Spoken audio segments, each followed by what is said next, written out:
Welcome to Every Album Ever with Mike and Alex. My name is Michael Mansour. I'm joined as always by my lovely co-host Alexander Volt. Say hello. Hello. I bought a headache today. You bought a headache. That is a lyric from the band we're talking about today, which is The Replacements. This is Every Album Ever, the podcast where we listen to every single album in the world, one artist at a time. It is a new discography per episode. And today, like Alex just said, we were talking about The Replacements. This has been on our to-do list for how many weeks or months? It might have actually been since we started. I think so. The podcast. I think it's like before episode 1. This has been. Because born in Minnesota. So that sounded more like Yiddish or Dutch than. It's almost the same thing. Yeah. So it's like Minnesota has Prince, but we have The Replacements and we have Husker Du. Oh yeah. So I felt it was my duty to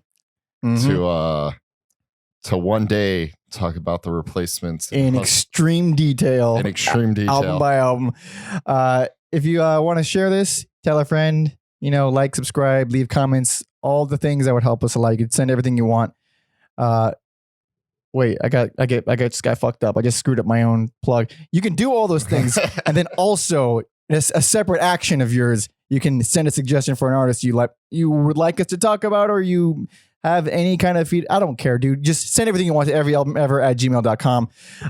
We saw Mr. Bungle last night. I think that scrambled both our brains. We're different men because I would never in my wildest dreams thought I would ever be able to see Mr. Bungle ever. Did I. Because pretty much since I've had memories, they haven't played shows. Pretty much. Yeah. They broke up about 20 years ago, or stopped playing shows about 20 years ago. And I discovered them. This has nothing to do with The Replacements, but we're excited. This is fresh in our brains. Let us do this, please. Yeah. Man, I got into them, I don't know, maybe 10 years ago, something like that. And, Disco Volante just changed my life. Like, it just made me reevaluate every genre. I remember when I was cleaning house with CDs, and I gave you the all of them. Yeah, all of them, all the Bungle albums. I'd already heard them, but having them is a different story. Having them is different. Yeah, it's nice to have. You're one of the few people left who still appreciates CDs. So it's not because they're a well-aged medium. They're convenient. They're tiny. Exactly all that. And you could skip tracks unlike tapes. And those are coming back for some fucking... I don't fucking understand that. Don't understand that. But also, you can listen to our we're back to Replacements. This is so jarring. Our Replacements playlist on Spotify. You can find links at everyalbumever.com as well as the descriptions of wherever you're listening or watching. And there's a playlist associated with every single episode that we've done. So please go listen to those. Instagram, you can find me at Pope Joseph Ventura, Alex at Mother Puncture. Okay. We should jump into it. We're fucking speeding through this shit. I know, this is going quick. I always feel like I'm forgetting something. I'll remember later when it's too late.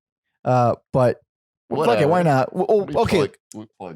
Personal backstory with The Replacements. How have you been a fan, or how long have you been a fan, or are you a fan? Yeah, so I wouldn't call myself a huge Replacements fan. I basically only listen to these 2 records if you're watching the video. Yep. And that is for listeners, Let It Be and Pleased to Meet Me. And it's just always been one of those bands where I want to sit down and give them the proper time. I don't want to throw it on in the background. And this podcast was the perfect excuse to do that with many bands. Mm-hmm. So I remember I had a friend who listened to them in high school, and I just didn't pay them too much mind. And then the person or the band? The band. Okay. And now I don't pay the person much mind. No. And then one day, I forget how I heard Satisfy. And was it in the movie Airhead starring Brendan Fraser, Steve Buscemi, and Adam Sandler? No, it wasn't. Are you sure? That's where I first heard it. Really? Oh, fuck I didn't even know that was in Airheads. It is. One day, whatever. It's a good-ass movie. It's a good-ass movie. It's a good-ass song. One day I heard it. This hit me in the feels. It fucked me up. So I'm satisfied. Yeah. I'm so sorry. And then and also I think I was like in an airport after that, like in Minnesota, and it was like this skimping through a book, like famous bands from Minnesota, and I'm like, there aren't any. And then it was like the Replacements and Husker Du. And you got Atmosphere. He's from Minneapolis. Atmosphere. Actually, he cites the Replacements quite a bit, and I'm sure it's fucking exclusively because they're from Minnesota. Because I don't hear a whole lot of Replacements in Atmosphere's music. To be personally, I don't hear it. Well, I'm sure they laid down the groundwork for some DIY. Yeah, they're stuff. They began with the punk scene. First album overview for all their albums is 7 albums. I'm going to be talking about the Stink EP, if that's okay with you. The what? The Stink EP. Oh, okay, yeah, that's fine. So 7 albums, 1 EP, pretty much. First album was in 1981. The last one was in 1990. Is that all correct? I'm not looking at my notes. That's all memory. Okay. Yes. So they started out with the punk scene. Formed 79. Yeah, that's about as punk as it gets. Yeah. Called Dog Breath. God damn it. It's fucking stupid. Okay. I didn't know that. So also this band is they are like addicts and alcoholics. That's a theme that continues throughout most of their career. So I've been a fan of theirs for a long, long time. And I listened to more than you, but not the whole discography, and I did a deep dive.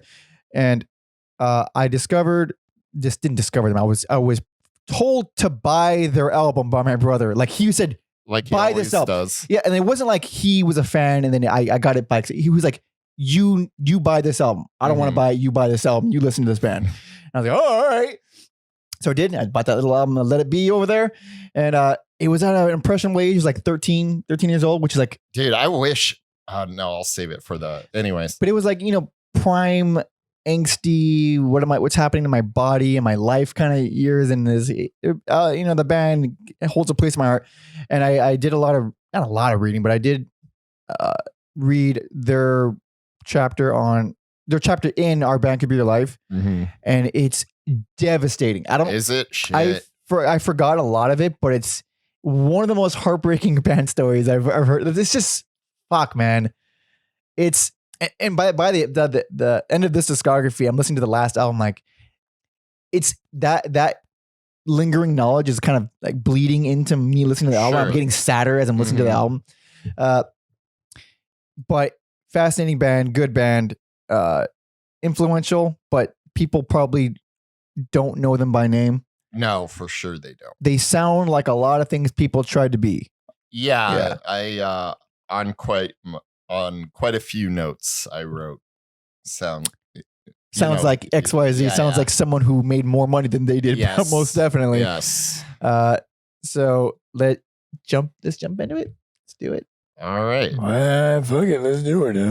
So 1981. Sorry, Ma. Forgot to take out the trash.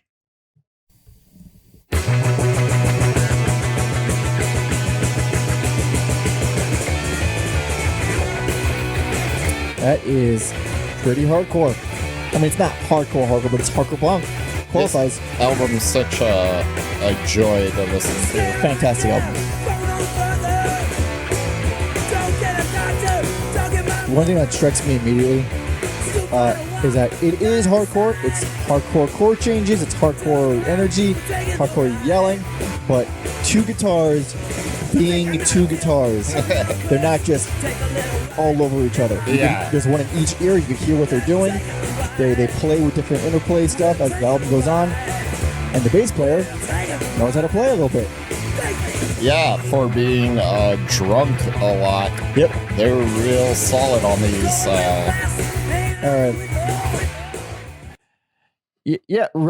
Real drunk, for sure.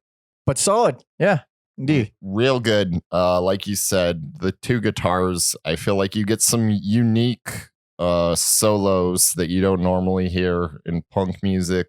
It was, especially in 81, real uncommon to hear 2 guitars playing 2 different things. And And then Westernberg's or Westerberg. Westerberg. Yeah. Uh, Paul Westerberg, singer, guitarist, main dude, pretty much. yeah, I love his vocals. Oh, yeah, they're actually they're not as like on the verge of cracking and breaking on this album as we'll see later on, but they're still real good. The members, who was it formed by? We just kind of glossed over that. Oh shit! So, damn, I don't even know if I wrote those down. So Paul Westerberg is Westerberg. I'm gonna keep correcting you. Yeah, please do. Is the main guy. And then is there someone named Bob Sitson? Spell that. Stinson. Stinson. Oh, that's the bass player. That's the dude who's crazy druggy. Second guitar player. Wait, what? He was the second. Oh, okay. Yeah. So he's lead. Okay. And then his brother Tommy, his little brother, right, is the bass player, like much younger brother. Yeah, and then Chris Mars for the drums. But we'll go through some lineup changes. Yeah. And but I did write those down, but I did not write the. Okay, so that's pretty important though. Just Paul bringing in his little brother. Well, yeah, they formed without. They were a band before. Yeah. Westerberg? Before Westerberg joined. Oh, I didn't know that. Yeah. That's when they were like Dog Breath. And then they... he's like, you know what? First things first, who came up with that name? I'm going to murder you. Well, he kind of like, put them in line because, like I said, they're alcoholics. And it was like the music was an afterthought. It was like, oh, well, we can get together and say we're playing in a band, but we're just use it as an excuse to get drunk. Yeah. And then I'm sure there was some drug usage. And Paul was the one who like, no, we got to play this till it sounds good, even if we're drunk. Even if we're drunk, we're not going to stop drinking. We're not going to. That'd be absurd. It's ridiculous. How dare you even fathom that? I'm not a commie. Jesus Christ, man. So I don't remember how old Tommy was, but I remember he was super young, like way younger than he should be, playing in a band with his older brother doing drugs. Yeah. Also, I might be wrong.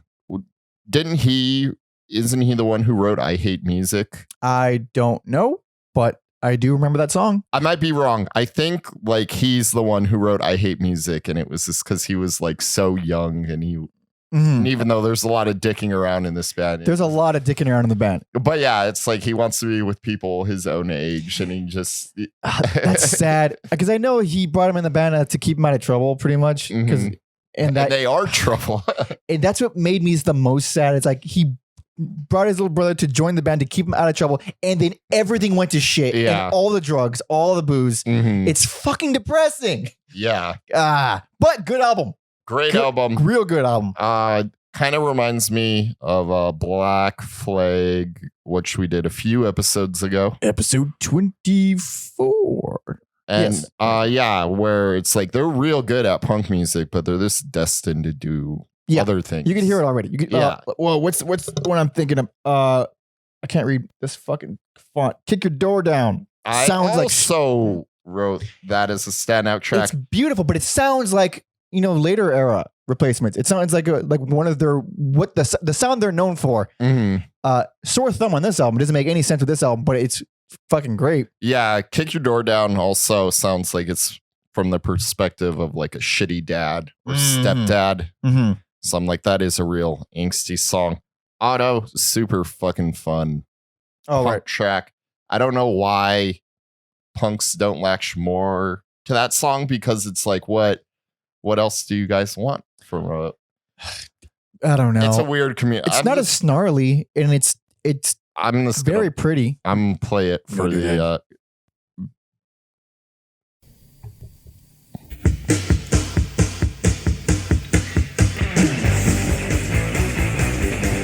like, it's so perfect for... Yeah.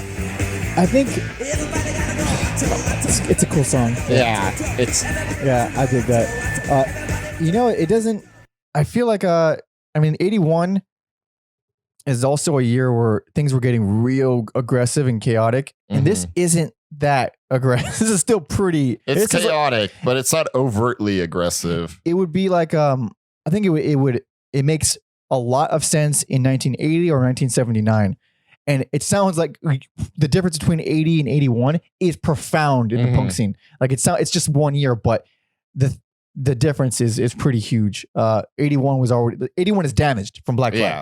That's 81. Yeah. 80 is 80 is fucking Los Angeles from X. Okay. So you see there's that's a huge in style. It's huge difference in style.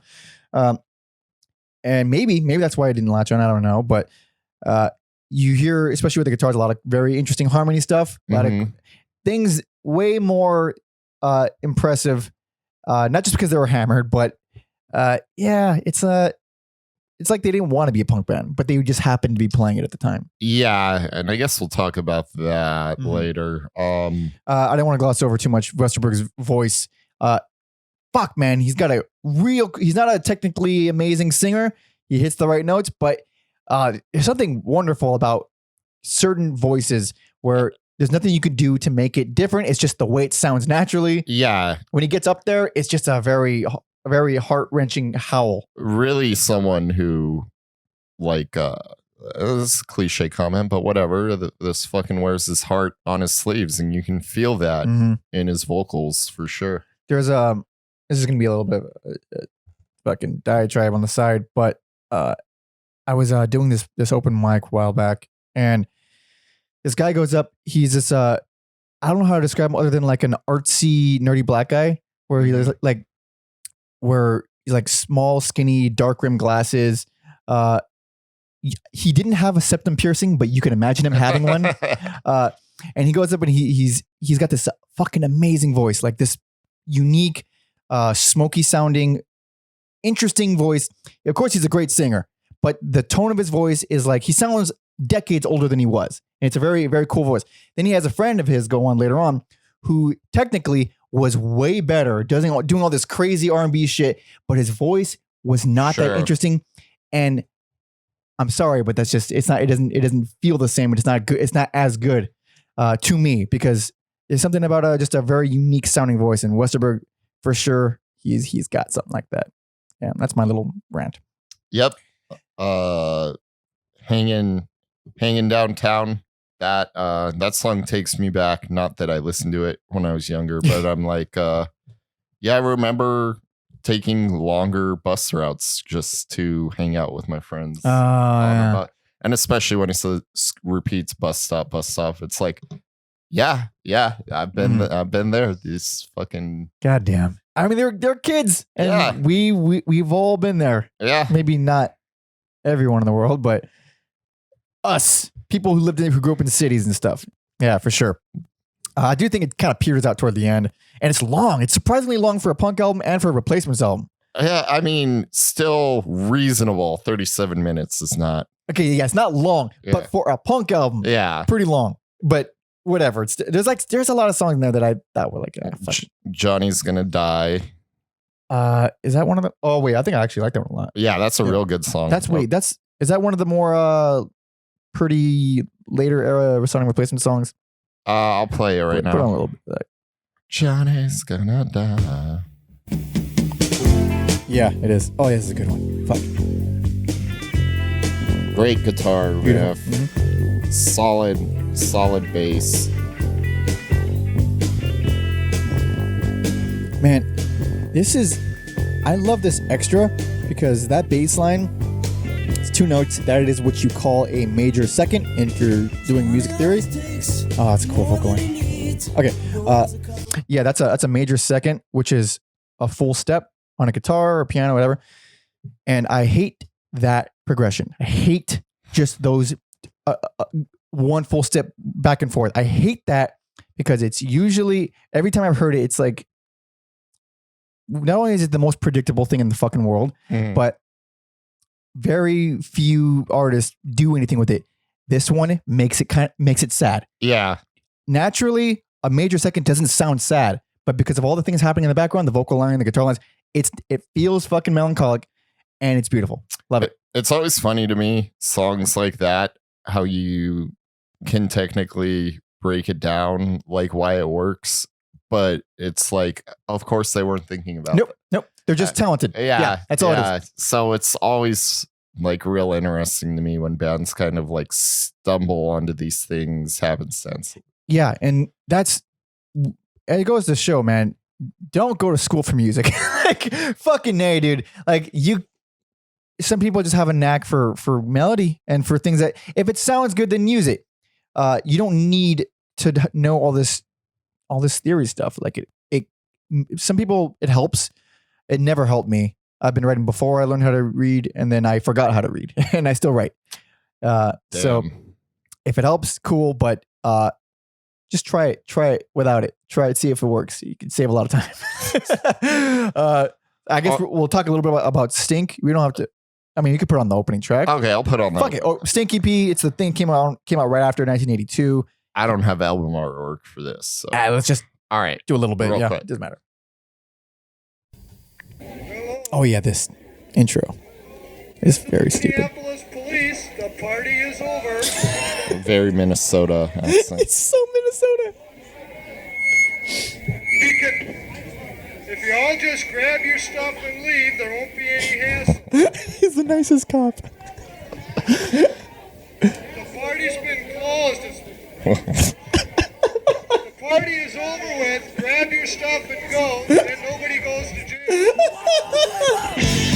And this song is incredible.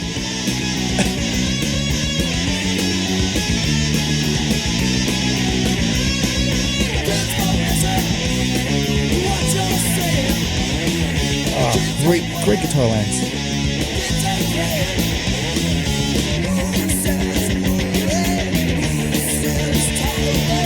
Again, still very Replacements. Yeah. But it still has a lot of the aggression left over from the first album. Okay. That's a fucking amazing song. And this EP, I think, is definitely worth checking out. It's super short, obviously. It's 7 songs. No, 7 songs, I think. Or 8 songs. Who cares? It's good EP. I think I actually bought this as a standalone when I was a younger fellow. Mm-hmm. And it's still has all the hardcore energy for the most part as the first album, but more melodic, better production. And like just for the songs, that opening track, Kids Don't Follow, and the song Go, which is another one that sounds like a ballad from the later era. There's other songs that I'm blanking on the names of them, but it's really good. Not all the songs are winners, but check it out for sure. All right. That's my 50 minutes of your time. Yeah. It's if you like Replacements, you will almost definitely like this EP. So next album, 1983's Hootenanny.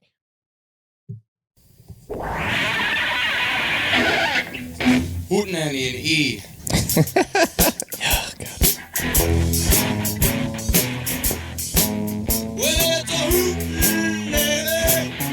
I hate this song. I initially was this like, I was like, okay, it's an okay album. It's a joke. This is a joke song for sure. I mean, a lot of songs in here are joke songs. For the listener, what's the following track?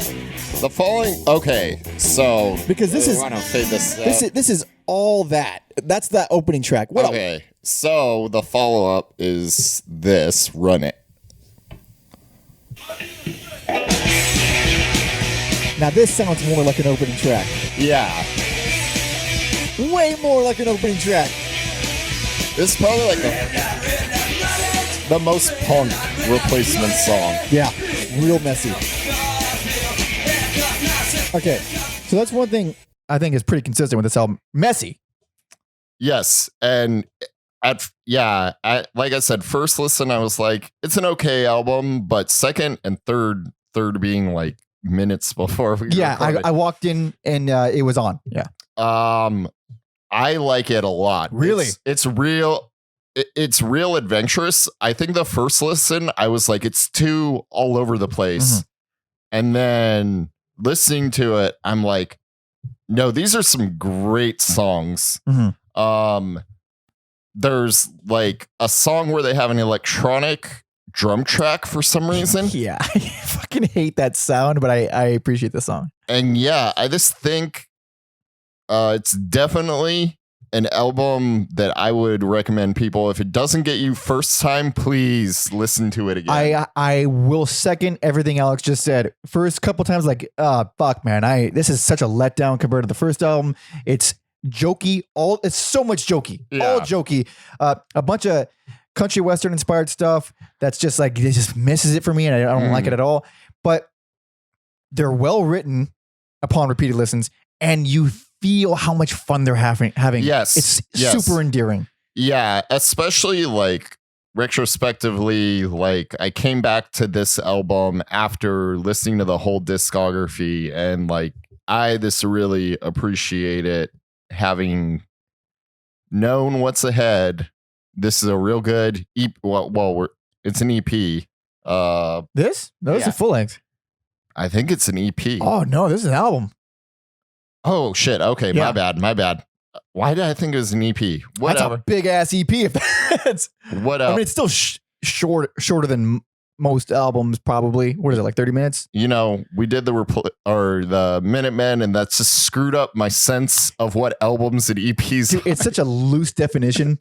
It's like fair use. If you're watching on YouTube, we've been going through some shit with the music. Yeah. Yeah, very, very loosely defined. I thought it was like, it's not very consistent, but it's still, I don't know. You got to be in the mood for it. You can't listen to it. Like, I think it was poor. Not poor. I think it was like, it was not in my best interest to listen to this directly after the first album, or anyone's really, because it sounds nothing like it. If you want more of the first album, you're not getting it here. No. So I think you going back after the end that's ideal. Yeah. Or listening to it with like, I don't even want to say you shouldn't start here either. It's Listen. you have to be a fan already for like a little bit and then go back to it. Listen to the first two replacement, or the very last two replacement albums, and then yeah, that's ideal, and we'll accept no other way to do it. That's such a fucking weird recommendation, because it's a good album, but it's not gonna gel with you probably at first. Yeah, it's just, and I think this is definitely a reaction to being like fed up with the punk scene and all that, and that's quick too. I mean, this is 83. There's a lot of hardcore still happening. Yeah, it's just like, okay, fuck you guys. We're gonna open with Hootenanny. Yeah. We're gonna call Hootenanny. Yeah, we're gonna fucking name it after that. Like, this is probably like the stupidest thing in hindsight they could have done. Like, yeah. And I'm not talking about musically. I'm just talking about for their careers. Oh yeah. Probably the stupidest thing they could have done. But, well, at least they weren't sober. That's for sure. Yeah. So bless their hearts though for making it though. Yeah. Because retrospectively they got it all back. But at the time, yeah. And then you got like Mr. Whirly, where it's like kind of a Beatles cover song. Oh yeah, it's like several Beatles songs in one with different lyrics. Yeah. Put on a little bit of that, because here we go. It's so confusing to me.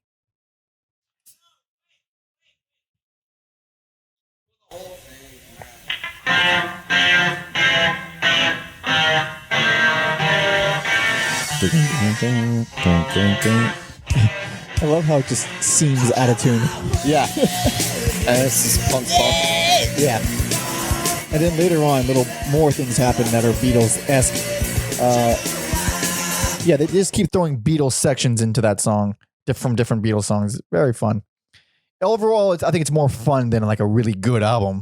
Yeah, but it's still interesting. Again, don't start here.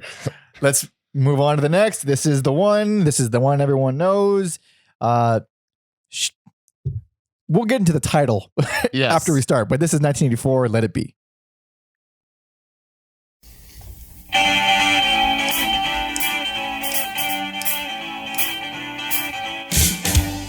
Every time I hear this song, a part of me changes. Yeah. If I hear it on the radio, I'm all of a sudden in a good mood. I don't listen to the radio, but like if I'm around a radio, sure, I'm gonna shut up.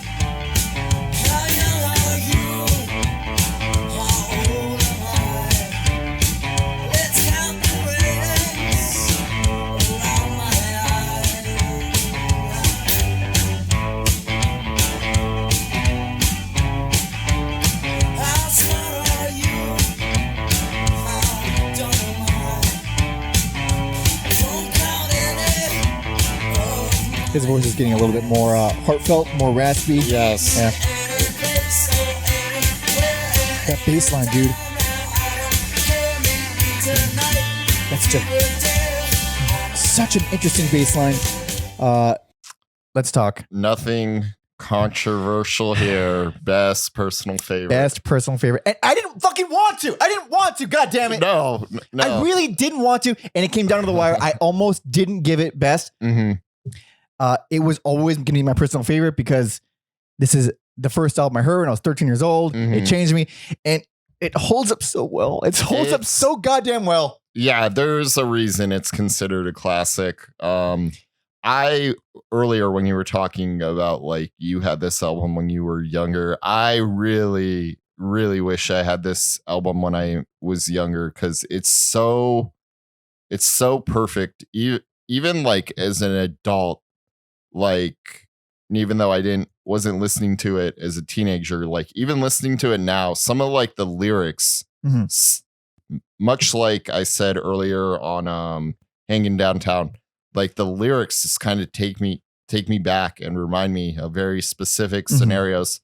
And yeah, so any young men watching this podcast, or if I have like nephews or godsons, I'm giving them this album for their 13th birthday because it's wonderful. It does such a good job of like encapsulating it in like a real way, not like something like the Who's, like I Hope I Die Before I Get Old. That's a little mellow, dramatic. Yeah. Still a fun song, but this is like, man, this is real. This is real shit. And his voice is the perfect vehicle to like convey the lyrics. Man, I am so like the highs, because I don't think this is a perfect album, and it's the reason I didn't want to give it best is because the cover of Black Diamond from Kiss I could do without. Oh, I love that. It's a fine cover, but it doesn't do that much from the original. It continues the trend of I don't like Kiss, but a lot of bands I like cover Kiss. You don't like Kiss? No, if they didn't have a million albums, maybe I would change.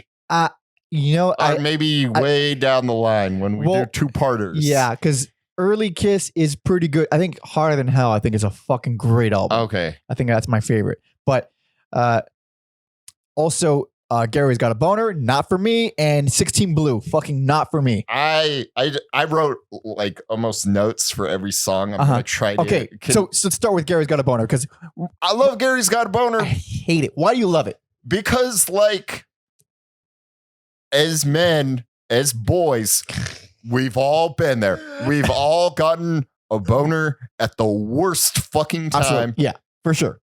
And it's just like, I don't know if any other artist has like wrote a song. It's such a specific thing that no one is talking about that I feel needs to be talked about. How uncomfortable and frustrating that is as a young man to just get a boner out of nowhere. It is the worst thing. You're right. You know what? You're right.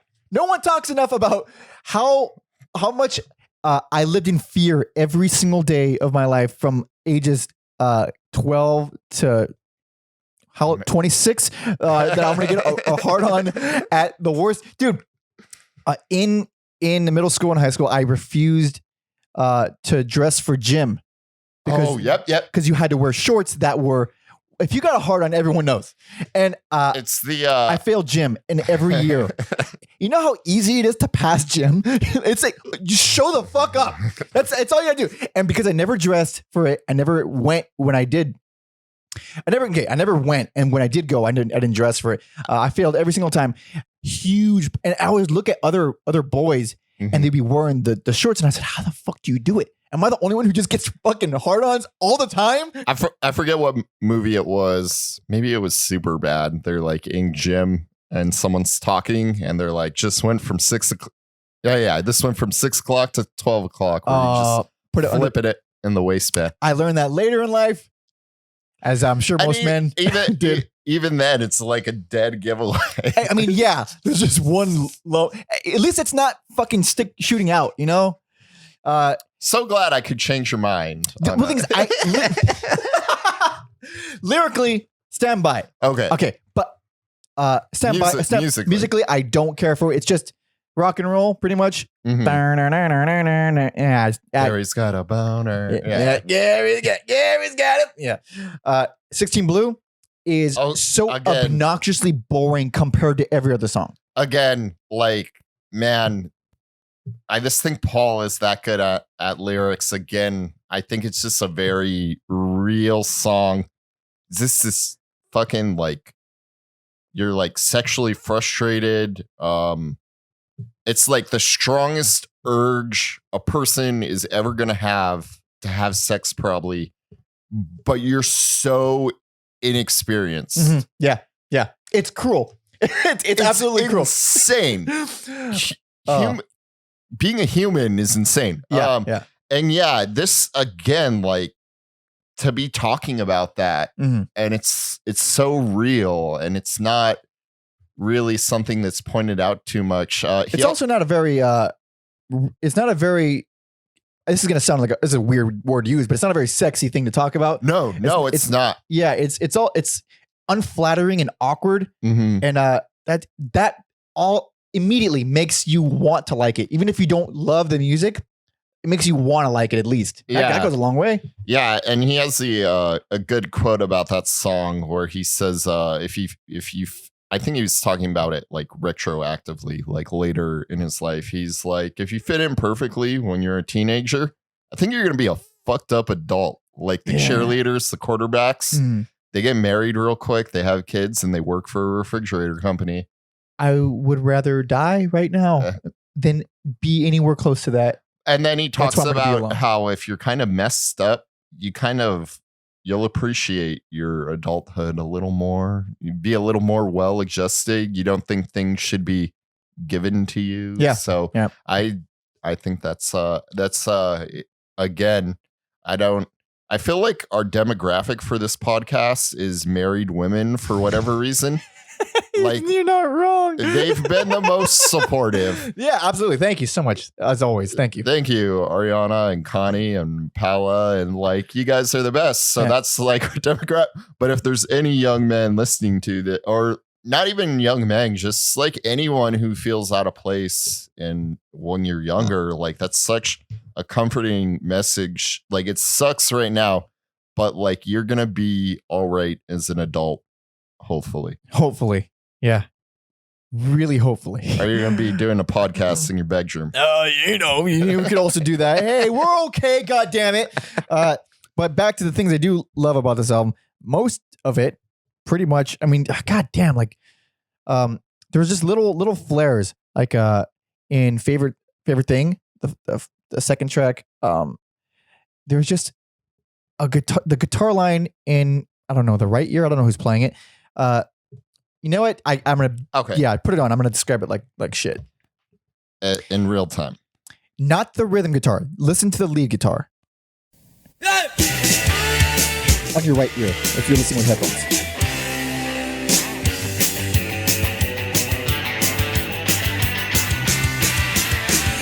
I love the way they play off each other too. Yeah.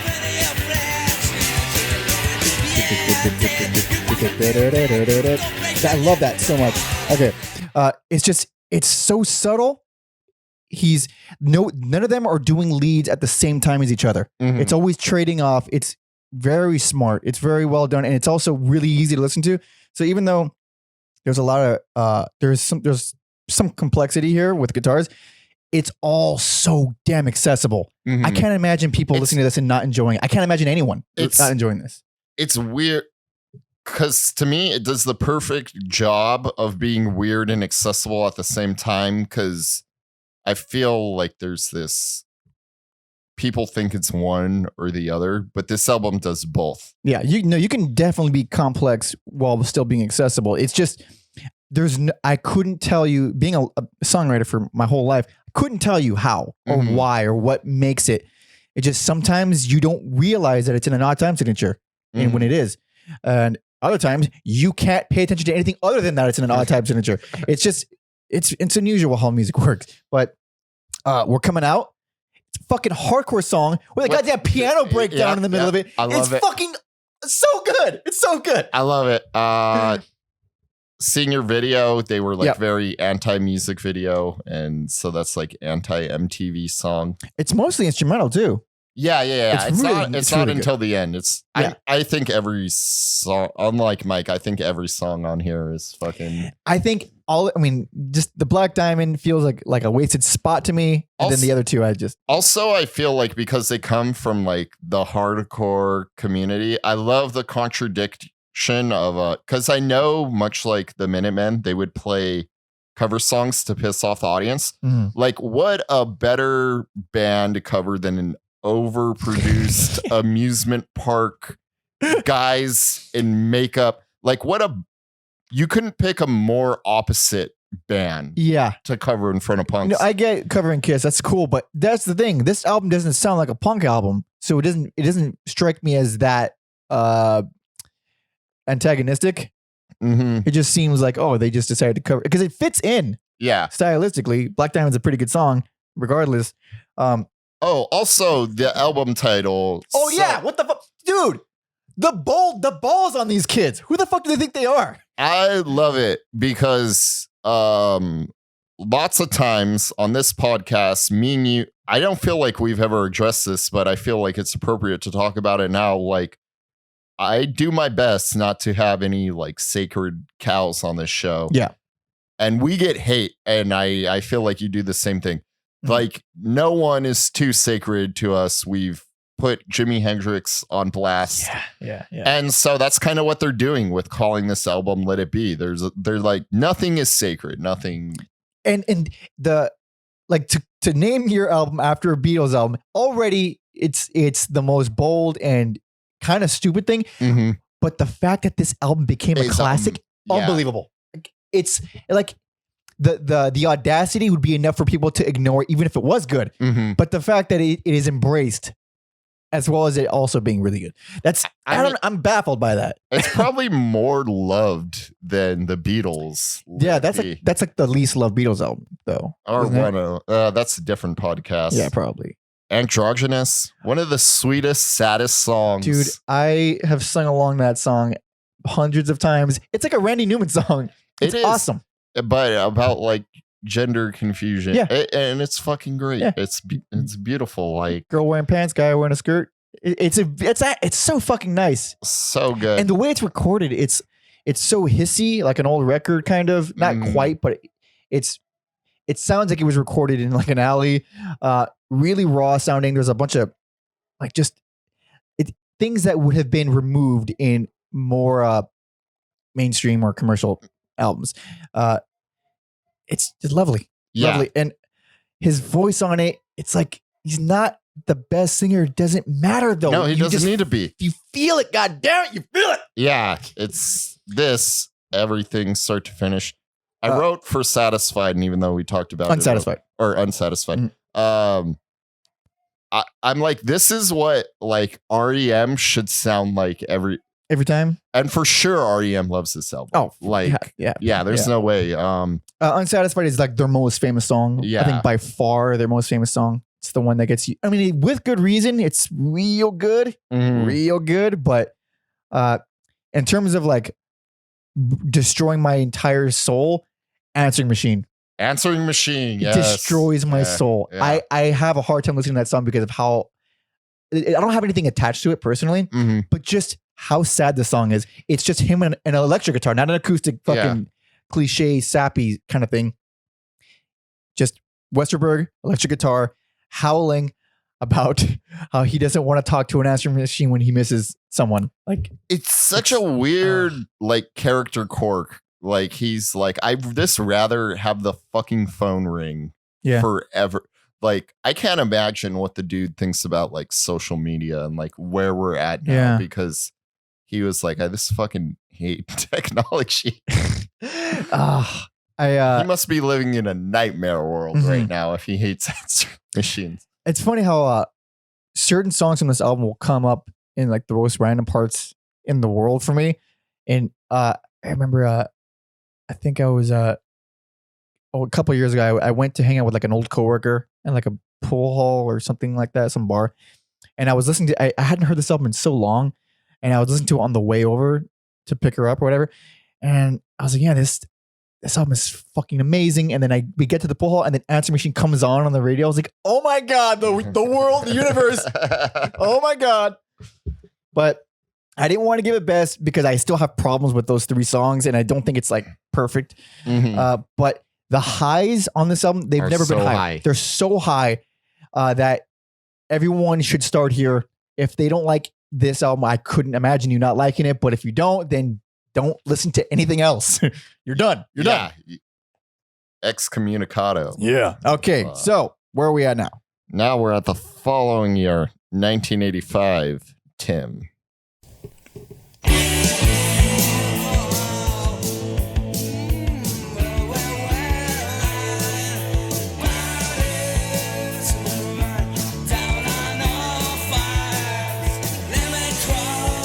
That production is a lot slicker already. It is. It's kind of this like loving Let It Be so much is kind of disheartening. Yeah, it is.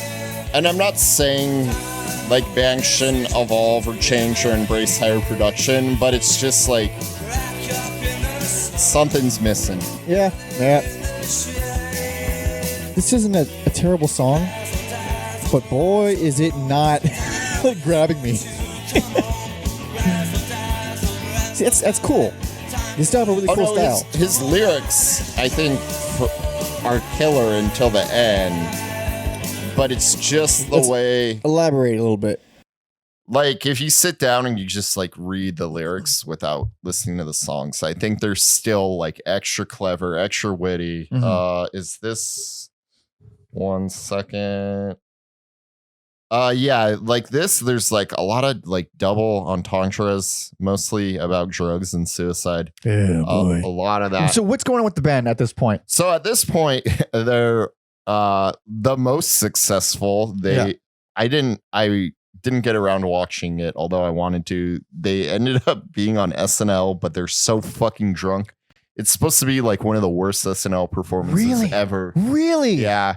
Oh no! So I'm definitely gonna look that up. Everyone, watch that. Actually, how SNL has like their clips locked, or NBC? It's got to be somewhere. You can't keep anything off the internet. Well, the thing is, because that's how it was with Fear when they were on SNL. That clip is scrubbed. I don't know, maybe not now, but a few years ago, like it was impossible to find. If it's not on YouTube, it's somewhere. It's somewhere. Someone check the dark web if you have to. So this also produced by Mr. Tommy Ramone. Really? Yeah. Interesting. Yeah. So, legendary. Neil Hamburger opened up for Mr. Bungle last night, and it was phenomenal. If you don't like Neil Hamburger, just stop watching it. I don't want you. Whoever doesn't like Neil Hamburger probably wouldn't like us to begin with. That's true. Yeah. I yelled at a guy yesterday because he was booing. So it almost got ugly. Legendary Tommy Ramone. This is the last album to have Bob on it. Bob Stinson, he's the guitar player. The guy who was the most druggy of all of them, right? Yeah, it's kind of similar to like Dave Mustaine being kicked out for out of Metallica. Like, wow, you got to be a fuck up. If the Replacements, whoa. If a band, and also with Mustaine, if a band nicknamed Alcoholica kicks you out, yeah. So this is the last album he's on. It's this. Man, let it be this raw emotional gut punch, and something's kind of missing from here on out in their career. For sure. Swingin' Party kind of talks about them being drunk. I like that song. It is a lot. It's one of the this is still a really like well-loved album. Yeah. It's still a good album. I'm just saying something's missing. Well, because when I first heard it, I really didn't like it. I first heard it for this episode. It was my worst for a while. I really didn't like it, and then I went back and I was like, I can't know. Like what's it called? I'll Buy. Mm-hmm. It's like a rockabilly kind of song, which I fucking normally don't care for. Love that song. Yeah. Love it. It's got great hooks. It's great. I mean, Hootenanny tried to set you up for that. They've been dabbling with rock and roll quite a bit, and I just sort of overlook it because of the writing is good and their energy is always fun. It never feels like they're just falling back on it because they got nothing else. Mm-hmm. So it's still well written. It's still a good song. But yeah, so they cite like they have awful stage fright, and that's part of why they like continued. Me too. Oh That's, God. yeah, Oh, you I should love just them get so much. wasted. I should just get wasted. You're right. Thank you, Alex. Bastards of the Young. You want to talk about songs that are still comfortable? They don't actually say "Okay Boomer," but it's a very like "fuck you Boomer" song. That fucking okay boomer thing has already gotten under my skin so much, and I don't like boomers. Okay, I was raised by boomers. I know exactly what a boomer is. I know what they fucking do. I'm just saying, there's fucking "fuck you Boomer" song, whatever. No, I agree. I agree though. Sorry, mom. Not that sorry, but Left of the Dial is probably their second biggest song, and that's another double entendre where it's like a love letter to like college radio stations, but also he likes some girl in a band. Mm-hmm. So it's about both those things. You're gonna have to clear this up for me. Did Nirvana steal that fucking vocal line for All Apologies? Oh, I don't. It sounds a lot. I mean, we've already called Nirvana plagiarist on this show before. That's another thing we get hatred for. Like, it's not. Listen, man. It's not even an opinion. I didn't fucking steal it. You're being mad at me. Yeah. Also, like, if a band stole it, so fucking what? You like that song? Keep liking that song. Yeah, absolutely. Dude, I still listen to Bridge Over Troubled Water when you told me it was stolen, which broke my fucking heart, but I still love the song. Oh, that was like an eternity ago. That was Simon and Garfunkel, episode 8. That is our most popular episode by far. By far. Like, I mean, 5 times more popular than every other episode. Like literally 5 times. It is me completely unhinged, which I've never like. You let loose, Alex. Be more unhinged. Less in your hinge. Also, I want to be like honest. Like that came from a place of true hate, true vitriol. So I'm gonna play a little bit Left of the Dial because I didn't notice, and listeners, I lowered the volume. Look for it a little bit. Okay, so we can still talk while you look for it. Yeah. The main course? Yeah, I believe so. Something about this is the first album where Westerberg's vocals really lose a lot. He's just kind of singing now. There's no more cracking. There's no more raspiness where he's singing his fucking soul out. Oh, I think we wait. Hold on. Okay, let's put some volume. Oh, it is kind of no, later on. Let's jump ahead a little bit. Okay. A little bit more? No, jump more. You're not talking about this? Nope. All right. That sounds exactly like Nirvana already. Okay, back. I'm going to stop lowering the volume just so. That already sounds like Nirvana, but that's not what I'm talking about. Yeah. So do more. It kind of sounds like he's the one who likes it sounds exactly like In Bloom. But this, for All Apologies, not this. It's a vocal line.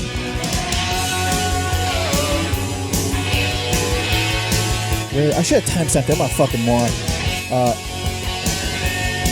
Let it go a little bit. The guitar solo. No.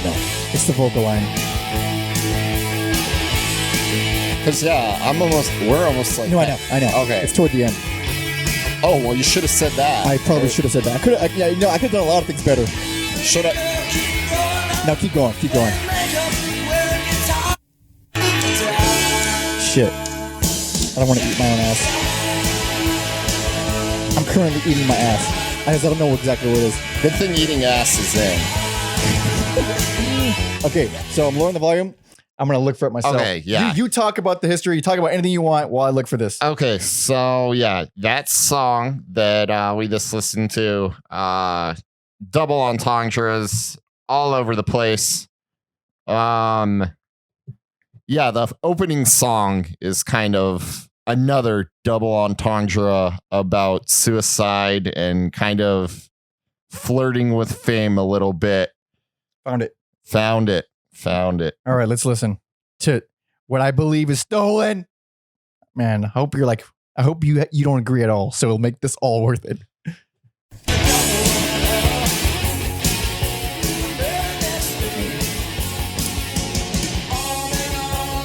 That. It's very subtle. I don't hear it. I'm putting on All Apologies. I've done it before, so okay. I played other. How It's actually very funny that I was kidding when I said I hope you don't agree. Yeah. But you actually don't agree.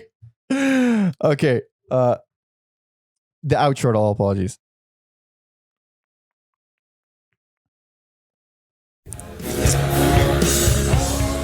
Okay, I hear what you're talking You hear about. what I'm talking about? But to me, it's so, I don't want to say generic.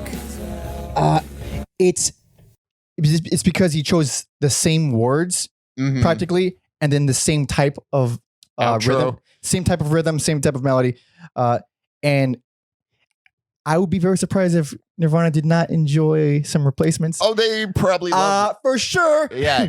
I'm just saying it's a little weird. Okay, Yeah. For, coincidence maybe, huh? for me, those two things were like on the Wipers episode. I'm like, that's straight fraud. See, This, the way you feel about this is how I felt about that, okay. and vice versa. So I feel this is straight fraud. Yeah. Whereas before I was like, that's maybe he was just heavily influenced. So, yeah, I feel like this is more Heavily so, influenced. Okay, all right. Bring on the hatred, motherfuckers. Yeah. So that's this thing with a hatred with a topic like this. They're technically agreeing with one of us. Yeah. Yeah. Yeah. That's the other thing. Some people will be like, you guys are kooks when they're clearly referencing one of us. Yeah. Only one of us. And I'm like, I fucking didn't say that, but I've been described as a kook a couple times in my life. There's also many other bad things. But let's move on to the next album. This is 2 years later. This is Pleased to Meet Me. 1987, by the way. some Get some volume on that bitch. rockin'. Yeah.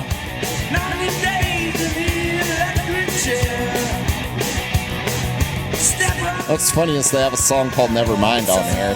They do. Stolen! No, it wasn't stolen.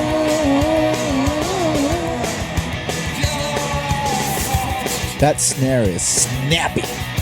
This whole production is so crisp and reverby and 80s. I just peaked for sure by popping into the mic like an idiot. So this is the only album recorded as a trio. All right, let's talk. Only album recorded as a trio. Mr. Bob Stinson is now gone. Yep. Too drunk, they said. Too high, they said. This was almost my best. This was Really? I still kind of want to give it best because it's so consistent. It But- is, It's the highs don't reach Let It Be though. That's why I can't. to me, I didn't have, even though I own it, like even back then, I didn't have like that aha moment with it yet. I just really enjoy it a lot. It's real fucking good. The closest thing that excuse me, the song that gets closest to reaching Let It Be levels for me is shit, how do you, Alex Chilton. Oh, Alex Chilton. also like, So good. It's such a beautiful second track. It's perfect as the second track. It keeps up the energy. It's got this fucking killer main riff. also for some reason, I've been playing a lot of Guitar Hero lately. How is that the only replacement song Really? that made it in like Rock Band and Guitar Hero? Like there's so many great, So many. and not to say Alex Chilton isn't a great song, but like why that one? I think it's fucking I think it's a great choice. You know, Okay. personally, I think it's a great Okay. choice. But no, there are plenty of others that should have also made it.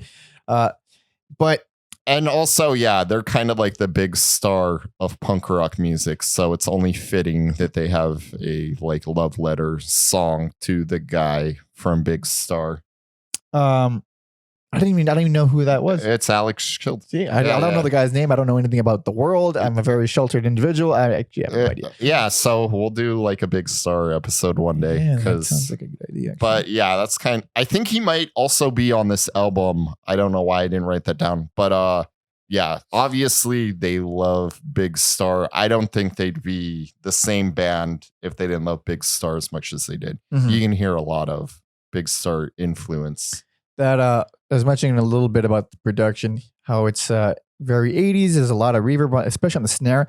And the snare is a very small snare. It sounds like a piccolo snare. I don't know if it is, but it's got a very, very poppy small sound, which is it's a very distinct sound, but it sounds like they're jacking up all the reverb on it to make it sound bigger. Which it doesn't sound bad, but it does sound very manufactured. I guess out of place. Yeah. Like, because for my album I released like a couple years ago, my drummer used a piccolo snare, and it's a very snappy sound, very small. It's made a lot for like drum fills and a lot of quickness. I personally like big echoey snares, big sounding stuff where there's less you hit it less times, so every time you do hit it, it has more of an impact.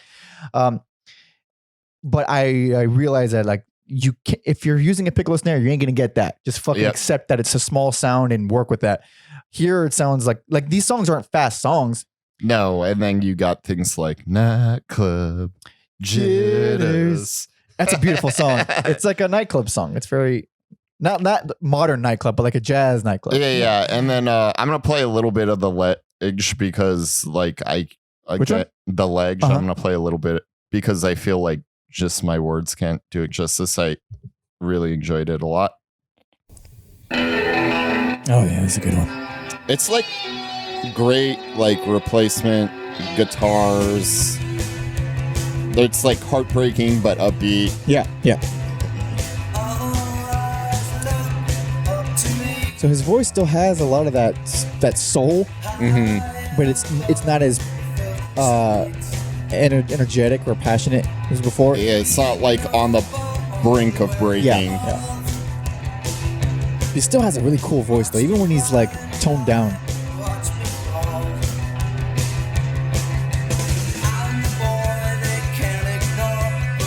Also for like beautiful chorus. Yeah, for being like a trio, it doesn't sound as like you would think it'd be like a huge difference, but it isn't. For one, there's guitar overdubs, so it sounds like two guitars, but there isn't any more interesting interplay. And I think that was introduced last album. Like there wasn't a whole lot, even though Bob was still there wasn't a whole lot of interplay. Because like we were saying, the drop off from Let It Be to Tim is so like they stopped doing a lot of things. A lot of things were gone, and the cool, interesting guitar interplay was already gone. So it doesn't feel like that jarring to not hear it here. There's so many like random things here too. Like Red Wine is not a cover song. It's not. No, I don't think it was, but I saw the first time I listened to this album forever ago, I was like, did they fucking cover also, which I didn't even realize the UB40 song is a cover song. Wait, what? It's a Neil Diamond song. Which one? Red Wine.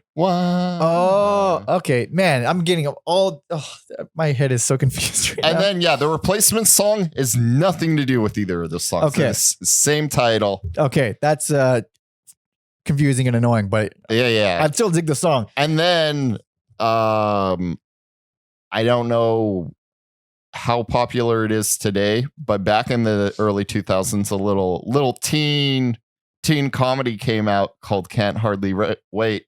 Yeah. Inspired by the song? By this song. The most like, and there's probably like a million like annoying pop punk bands, which I also forgot about. Like Replacements probably helped create that genre a little bit. There was a lot of 80s alternative rock, but that they kind of created. It's just like one of the most early 2000 movies ever. And it's inspired by a fucking Replacements song. That is bizarre. I did not know that. I knew I recognized the name from somewhere. Super weird. The jokiness is at an all-time low.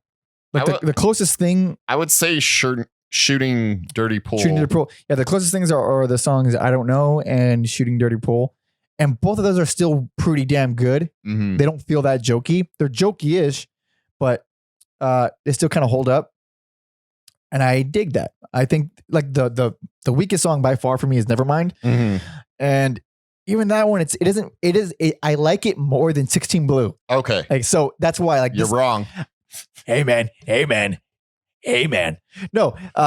So like again, it doesn't reach the highs of Let It Be, but it also doesn't reach some of the lowest for me. Mhm. So it's just a solid album. If you look, I really want to give this best, but you need to start with Let It Be. Like if you haven't heard, you have to start with Let It Be and then go to this one Mhm. because it's real damn good. I agree, obviously. Yeah. So next, where are we at? Now we're in 1989. This is Don't Tell a Soul. Don't tell a soul to listen to this album. Are we gonna have a Tribe Called Quest? I think so. In my wax of hair and my painted Those acoustic guitars are real up front. You might refuse. Tonight we're gonna take a stab. Come on along, we'll grab a So for people listening to the audio only, the cover is Paul Westerberg's face. Looking real introspective. It makes me think that maybe this was mostly him at this point. It wasn't. This is a group effort. Really? At the talent show. Check us out, here we go. Okay. All right. It's not an awful song, but I got to give it worst album. Same. I heard this. And then from here on out, whenever we unanimously agree, it's just we're Tribe Called Quest. Yeah, this is a Tribe Called. That's the first time it happened. That was the first time it happened. Yeah, this is not great. So they bought in second guitar player Bob Dunlap. Westerberg was not happy with the sound of this record. Uh-huh. It's obviously not as adventurous as something like Hootenanny. No way. Aren't really like any bad or big bold choices made on this None. album. I would say damn near none. This kind of feels like Replacement's comfort food. Yeah, it's tired. So it sounds very tired. Will Inherit the Earth.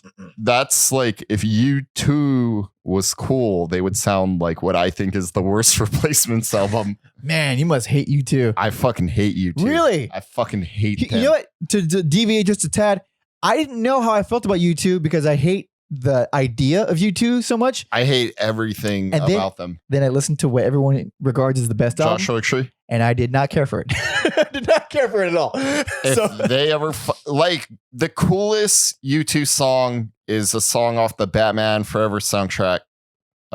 Thrill Me, Kiss Me, Hold Me, some shit like that. That's like the best. If it ain't Seal, I don't know it. Dude, that song. That song also slaps. This is a fucking. You know what? I don't even know if it's a hot take. Batman Forever soundtrack. Underrated? Great soundtrack. Great soundtrack. Up there with the Mortal Kombat soundtrack of fucking weird 90s movies with great soundtracks. Anyways, getting back to the Replacements. Yeah. Aching to Be is considered, even though they've been flirting with country, it's considered like the first, like, also we kind of skipped over this, like, they're considered like one of the first alternative bands. Yeah, they definitely sound like it. Yeah. Real early on, too, they sound like it. So, yeah, Aching to Be is considered like the first alternative band to do like a country song. And again, But they've been dabbling with country western stuff for the longest. same here, but for whatever reason, that's maybe because they were more popular now. And again, there's still a lot of double entendres on this song. I still think his lyrics are still great. It's just that heartache and pain is missing. I do not like his voice as much. It's just, it's missing something. This is all 80s radio rock. It's, man, Asking Me Lies is the most 80s. it thing for they've sure done. it absolutely is. It sounds like a less good version of what is it? Train in Vain by The Clash, which is on London Calling, and I don't even like that song. So didn't do it for me. Like what's it called? I can't read it. Anywhere's Better Than Here. Oh, that song! I got so excited because it starts off so abruptly, and I got excited, and then this goes back. It is the standout track, and even then, it's not that good. I think "I'll Be You" could have been like an earlier song, but it's this like It doesn't have the scratchy vocals. It doesn't have the dirty guitar. And I'm going to say it. I'm not against bands evolving or changing, but if you're losing something while evolving and changing, that's not good. You could lose stuff, but as long as you're gaining other things. Mhm. This is gaining glossier production. I don't care much for that. It's all very inoffensive. I wouldn't call any of it terrible, but man, when your band is like really good and you become inoffensive and boring, that's almost a sin into itself. Yeah. It makes me what the hell was happening? I don't know when the deaths happened, but I know deaths happened. Mm-hmm. I think was it Bob who died? Stinson? I believe he died. Did he? I'm Googling this. You're not doing a job, No, Alex. I'm not doing my job. I just kind of like read about the albums. I didn't go over the band's history this time, so I'm glad you. Bob Stinson, I think, went off the deep end really hard, and he died in 1995. Okay, so after. Yeah, it was after the replacements. But I know Tommy became like pretty heavy drug addict or alcoholic or something like that, and it was obviously doubled by the fact that it was like a family thing, brother thing more than a family thing, and then these guys are just fucking addicts, man. They're just sad. Jesus Christ. The music industry is not kind to addicts. It is the worst possible place for them, and boy, are they all over the place. Imagine if being like a musician was like being a sports team where like you just like got dropped from your label and shit if you like you fucked up. If you failed the drug test. It would be a lot less maybe deaths for sure. I think the issue with that, especially now, is so much shit. Would this be self-published or like I mean, it already is just because there's so many people. But yeah, I always thought it was interesting how we hold athletes to a different standard than musicians and actors. It's very bizarre. It is interesting too because of how similar they are in terms of the competitiveness, the luck, the millions of overpaid dollars per musician and player. That's interesting. I guess because it's not considered cheating if you're a musician. I guess there's that aspect, but like if you show up high on LSD to a basketball game, I don't think that's an advantage either. That would be absolutely terrifying. There's a documentary about a baseball player who pitched a perfect game while he was high on LSD. Oh my God. Yeah. Oh my God. That's amazing. Yeah, I don't know if it's this like one of those things I need to watch that and I haven't done it. Completely insane. Good God. But anyway, that is our worst. That album is so boring. We started to talk about fucking drugs. We're talking about drugs. All right. So we're at the end of our journey. We are at the final album. This is 1990, All Shook Down. Oh, that's a fucking whoa. Scared the crap out of me. I should have known. Better production is or not better. No, I would say this is weaker production, but like different. Weaker in different ways. I'll let it play. It brought you down. Yeah. Sorry. I really miss those vocals. Yeah, they haven't been the same since Let It Be, really. I'm gonna mock them, I'm sorry. Trouble dog around your neck when you lost. You wouldn't make a sound, but I could hear your little heart pound. And I watched your feet slip off the ground. It's almost. There it is. Talk. What are you gonna say? And I don't mean this as a compliment because I hate Social D. It's almost like Social Distortion. Social Distortion. I like their first album. I think it's real good. I've never heard a so you don't even know. No. You wouldn't even. I'm sorry. Go on. I was gonna say I've never heard a Social Distortion song where I went, that song was the perfect amount of time. They're always 5 minutes too long. You are 100% correct. 1,000,000%. Mommy's Little Monster, I think, is a fantastic punk record that is way too long. Way too fucking long. But the songs are real good. Yeah. Other than that, I'm not going to back them up. I thought this album was significantly better than the one before it. Still very sad, and it's missing things, and it's not what it once was. The production's a little wonky, especially the drums. It sounds like not. There is where I was complaining about too much things happening, too much post-production stuff happening on the drums before. Now there's too little. But the songs I feel are much better, way more interesting, way more moods, way more kind of how they, because every Replacements record kind of ticks all the same boxes. We're gonna do the alty upbeat thing, and then we're gonna do some ballady stuff here. We're gonna do the country western inspired thing. We're gonna do the rock and roll thing. They all kind of do that in different ways, but they all do that. Last album they kind of didn't. Here they're back at it again. Yeah, it's like you said. I just pretty much agree with you. Slightly better, but I still don't like it. Ironically, the music video for When It Began got nominated for a VMA. Really? Wait, what's it? Which song? When It Began. I fucking don't like that song at all. Well, it got nominated for a VMA, ironically. Yeah, they made videos? I thought they hated videos. I know. And again, I still think the lyrics are real good. Sadly Beautiful features your good friend and my favorite Velvet Underground multi-instrumentalist. John Cale. What? I really love that song, and I don't like John Cale. He's really reined in. I'm going to play a little bit because it's a good-ass song. It is one of the standout songs on the album. It's aptly titled, too. He is well behaved on this song. Yeah, there's like lap steel and cellos going on. It's fucking beautiful. Well, yeah, that's probably him doing those. Yeah, for sure. To the very last time you waved and honked your horn.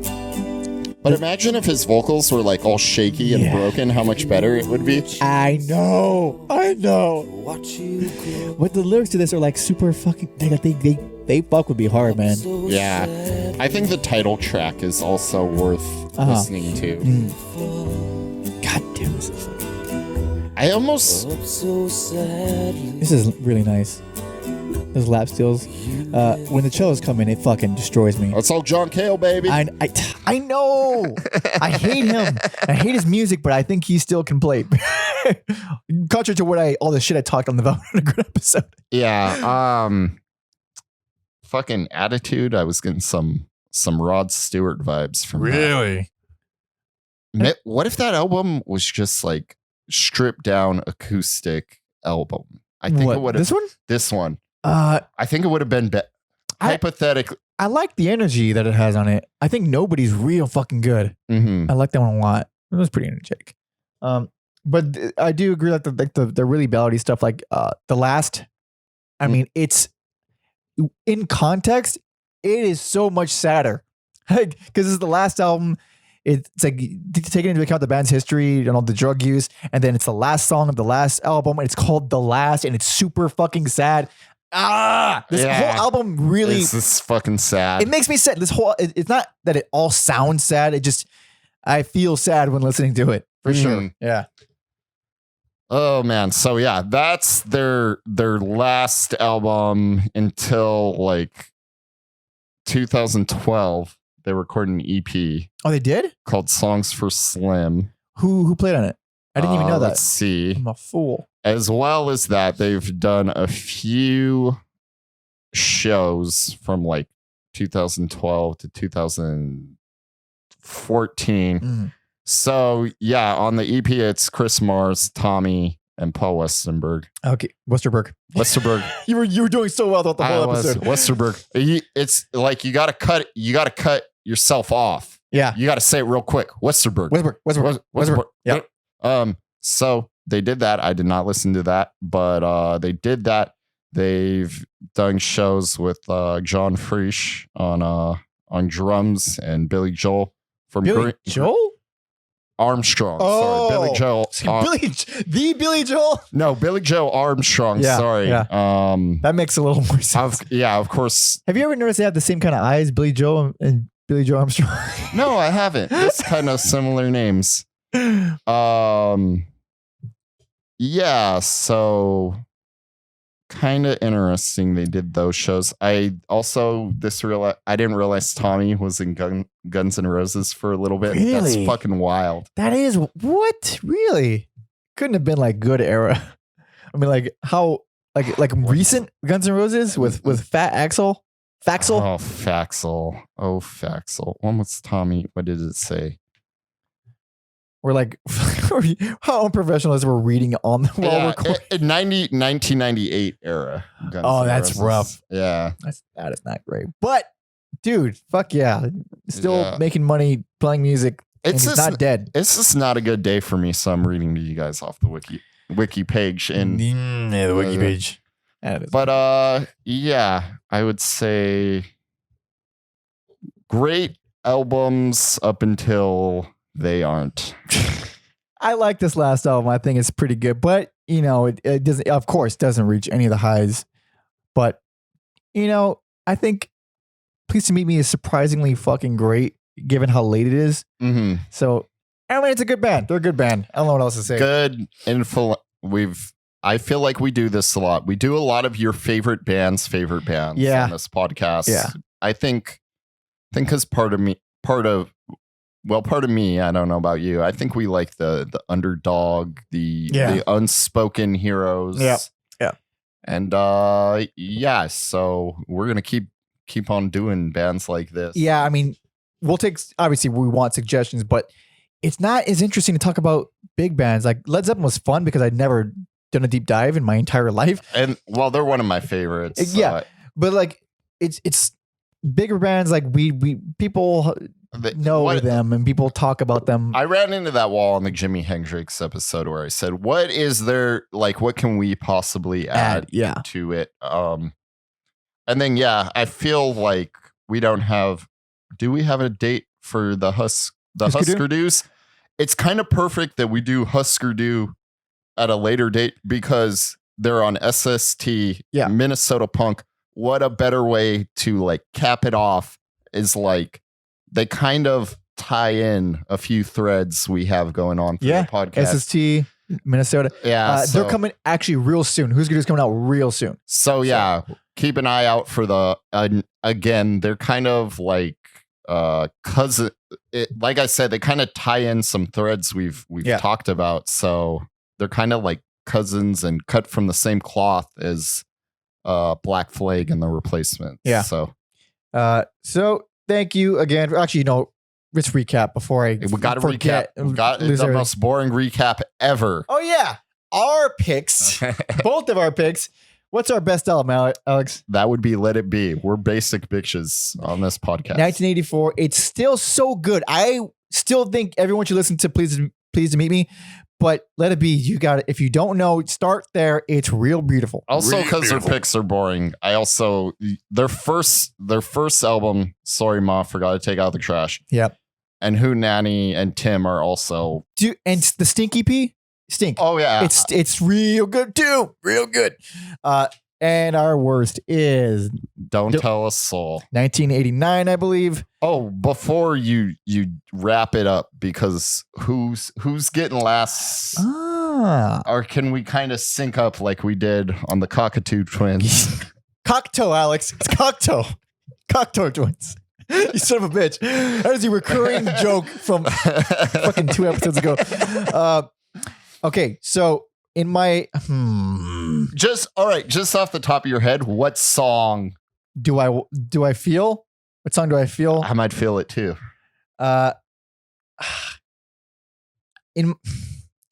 Because I don't want to cry, but in my heart it's Answering Machine. Okay, you know what? I'm fine with that. Which one were you thinking? See, no, I'm all over the place. Uh-huh. Like I think it's got to go to you because I want to play a million songs. Okay. All right. So thank you so much for listening and watching. If you like us, share, like, subscribe, leave reviews, comments, all the things that will help quite a bit. And you want to suggest an artist for us to talk about, bicker about, disagree about, fight about, send all that to everyalbumever@gmail.com. And check out the Replacements playlist on Spotify. There should be a link in the description of wherever you're listening and watching, as well as everyalbumever.com. So like I just said, we're going to be putting on Answering Machine from Let It Be. It is Bring Out the Tissues. It's a fucking good one. It's real good. And I love this band. And thank you all so much for supporting and all the things. We enjoy what we're doing. Holy shit, it's nighttime now. We started when it was daytime. This is a long episode, I feel like. I have no idea how long it is. Yeah. So thank you for listening. See ya.